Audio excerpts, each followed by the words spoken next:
What is going on, everybody? Welcome to another video, and here we are in a little bit of a blustery day today. We are supposed to be getting a tropical storm later on this week, maybe Thursday or Friday, so we're continuing to monitor the weather, but if you could tell by a little bit outside, it is slightly blustery at the moment, and it's only Tuesday, so we're going to see how things go as the week moves on. As far as business updates, thankfully, we haven't seen any cancellations just yet, but that can obviously change based on what the weather is going to do. So we're going to continue to monitor.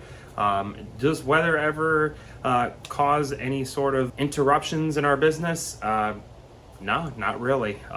We will wait to see how this one does. But in the past, when we had Hurricane Ian come through, we did have a little bit of wind, but thankfully no major impacts to the local area.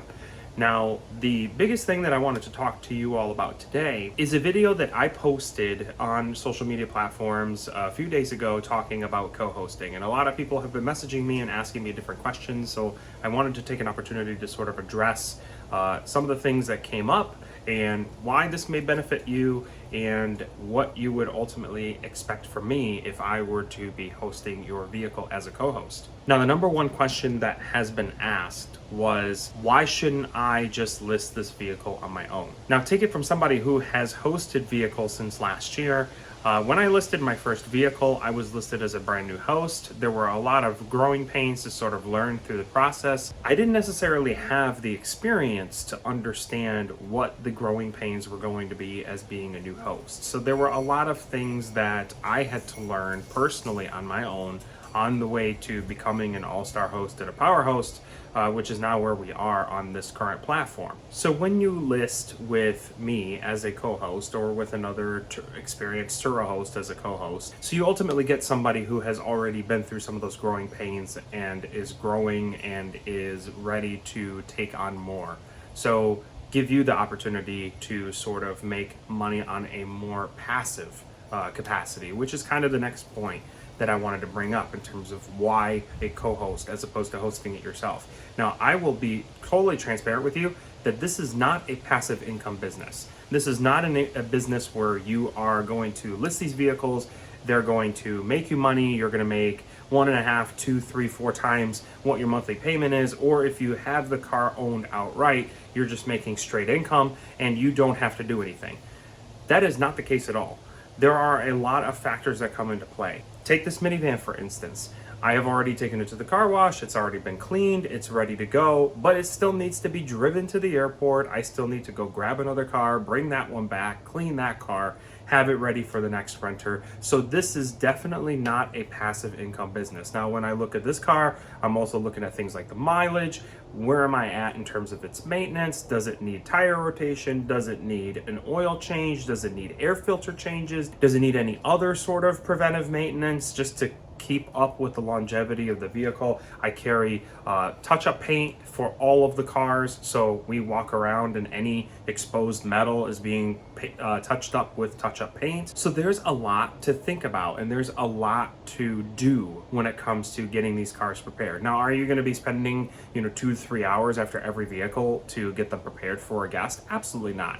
There are times that these cars are just easily just coming right through. All you got to do is just do a quick little cleanup, clean some of the panels, fill it up with gas, and then go ahead and just drive it over to where it needs to be for the next renter. So there are a lot of times when that does happen, but when you start growing a bigger fleet and you start having more vehicles, there is a lot to consider when it comes to how you're allocating your time, how you're going to be utilizing your time, and how you're going to make sure that all the tasks that you need to get done are getting done. Now, the other question to sort of think about that people may be wondering is, how is the income going to be split?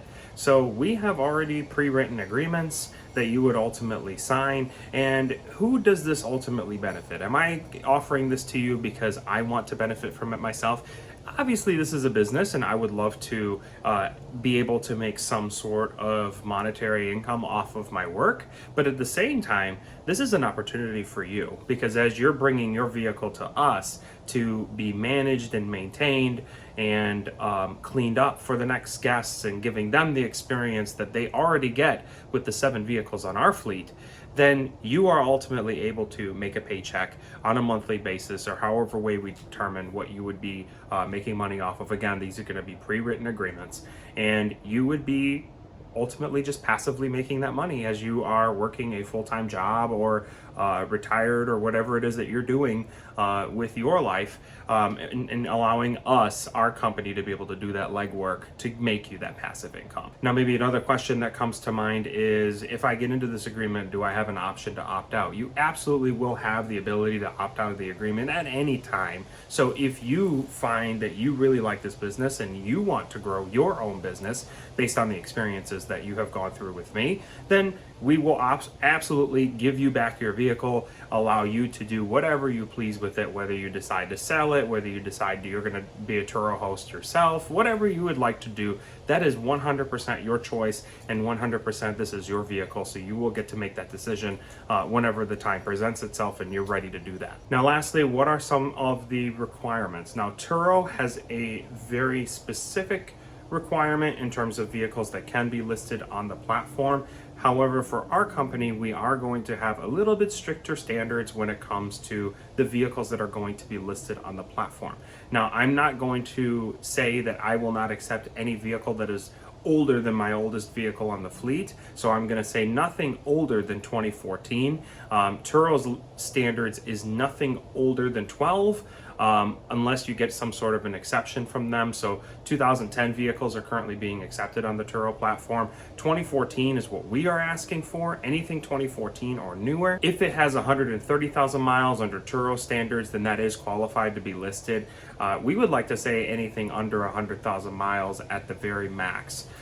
This way we are still able to list a vehicle that is reliable, and that can ultimately sort of depend on your brand, and we can talk more about that if you do have a vehicle that you are interested in listing and want to know a little bit more about it. And the very last thing is, how do I determine pricing? How will we figure out what the car is going to be listed for and that sort of thing? Now, what we can ultimately do is we can schedule time together where we will go through all of the vehicles in the area and see what they are currently listed for. And we can even be doing this before you make a decision. So this way you can figure out, okay, my vehicle is probably going to be listed for around this price if I want to have a high utilization. A lot of our vehicles right now are getting in the 60 or 70% utilization rate. So we want to have your car rented out as much as possible. Our goal is not to have your vehicles sitting in our driveway and not being rented out. This van is here. It's going to be leaving by Thursday. If I count the vehicles that are in the airport lot, there's 2 more that are there, and those 2 are leaving by the middle to end of this week as well. So we are trying to turn these cars over as fast as possible, so this way there is still a stream of revenue that is coming in. And I am very active with our listings and making sure that we are staying on top of what is competitive. We are talking to our Turo Powerhouse success managers to get the best advice from them based on listings in our area. So definitely a great option if you wanted to enter into an agreement with us. So to wrap things up, if you are interested in listing a vehicle in the Jacksonville area, Jacksonville, Florida is where we are located, let me know. Feel free to leave a comment. Feel free to send me a direct message, and we can talk about logistics and all of those other good things. So this way you are the most informed to be able to make a decision on whether you want to do this or not. We would love the opportunity to help you make money passively, truly passively. So this way you're not having to do any of this extra legwork that we are already doing as a host, and help us ultimately also grow as a business. And one last plug, we are very close to making t-shirts that if you are looking to make a trip to the Jacksonville area and you want some Jacksonville memorabilia, we will have shirts available for you to purchase that we will have folded in the vehicle ready for you to wear when you want to pick it up. So stay tuned for that. We have very exciting things coming on the horizon, but that is going to do it for today. If you have any further questions about anything that I just said, feel free to send me a direct message, or feel free to give us a call or send us an email. We are more than happy to help with any of your questions or concerns. And if you're looking for a rental car, you're visiting the Jacksonville area, feel free to visit us at achuRentals.com. We have 7 vehicles for you to choose from, everything from a little compact car to this big old minivan that has all of the bells and whistles that you could possibly need for you and your family. That is going to do it for today. Thank you for watching, and I hope you have a great rest of your day and week.